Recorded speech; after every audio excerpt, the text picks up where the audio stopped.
Hey, what's going on, my Evercade enthusiasts? My name's Evercade, welcome to the channel, and today I want to talk about the Evercade EXP versus the Evercade Handheld, and whether or not it's a worthy upgrade. Now, first of all, let's get out of the way. These are the two different designs. Obviously, I've got an Evercade EXP limited edition, not the traditional white version, but the original Evercade Handheld, in my opinion, does have a better colour scheme, as it's got a lot more of a retro aesthetic.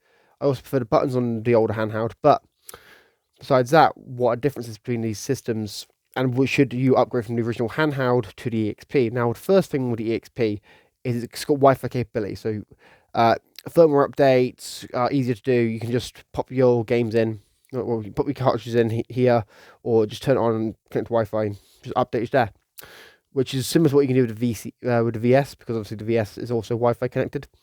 Now, another thing that the EXP has over the original handheld is obviously it's got a better screen.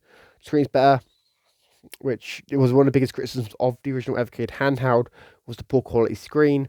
Now, obviously, the EXP's got a better version of the screen. It's great. The games look more crisp, more high quality, which is great, especially for pixelated games. Now, another big thing we have with the EXP is obviously Tate mode. So obviously, you can flip it on the side and use it like this, play certain games. Obviously, the list of games that it works with is very limited at this time. Obviously, they said that they were going to they said that they're going to add more games to have that capability in the future, which obviously makes sense. You know, as they get more licenses, more games on the platform, it's going to have more compatibility. As well, the EXP has better speakers. In my opinion, the sound on the EXP is just better quality. You know, better quality than the original Evercade handheld. And also, one huge thing you need to consider when thinking about buying either an Evercade handheld or an EXP is the charging capability. Because for those you know, in Europe, they're phasing out micro USB by 2024. All small electronic devices need to have USB-C cable charging. So if you buy an original Evercade handheld, charging cables for that system are going to become quite rare, quite hard to find. So the EXP is the way to go. Sure, it's a bit more premium, a bit more expensive, but the EXP obviously has better hardware capabilities. Now, another thing with the EXP is obviously the built-in Capcom collection of 18 games, 14 are arcade games, 4 are console games. That's a huge draw as well. That's a huge reason you need to take into consideration with the EXP, because the EXP obviously has these games built in.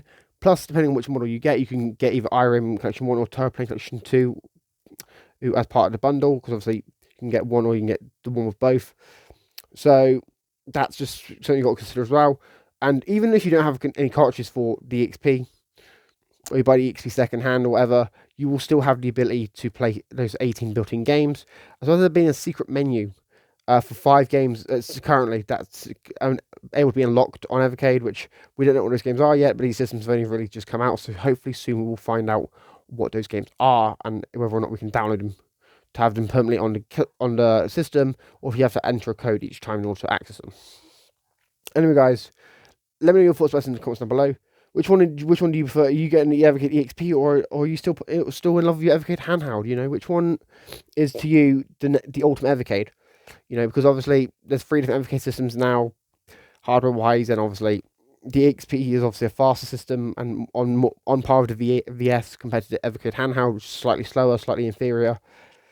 It's just complicated. I obviously have quite a bit of nostalgia now for the original handheld, so I don't like seeing the fact that it's going to go out of production. Obviously, the fact that obviously it's become a rarity and it's no longer really that as useful, because obviously you got the EXP, which is easier to replace and whatnot, and it's just a better system overall, in my opinion. But it's kind of sad that the original handheld is obviously getting phased out. Anyway, guys, let me know your thoughts in the comments down below. If you need, make sure you subscribe, like, share, turn on notifications, do all that stuff.